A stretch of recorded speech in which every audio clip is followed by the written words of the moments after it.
Today we're gonna show you how to spin dry a mobile. First of all, we're gonna put the mobile in the dryer like that. You can see we have put in it. Push it in. Then plug the wire.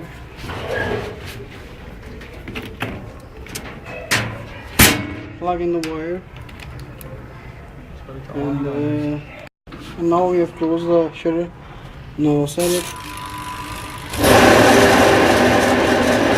Oh, this mobile is gonna be fun as ever.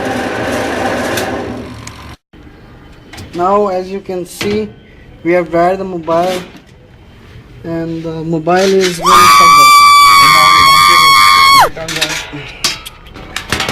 वाह, mobile spin हो चुका है बहन भाइयों.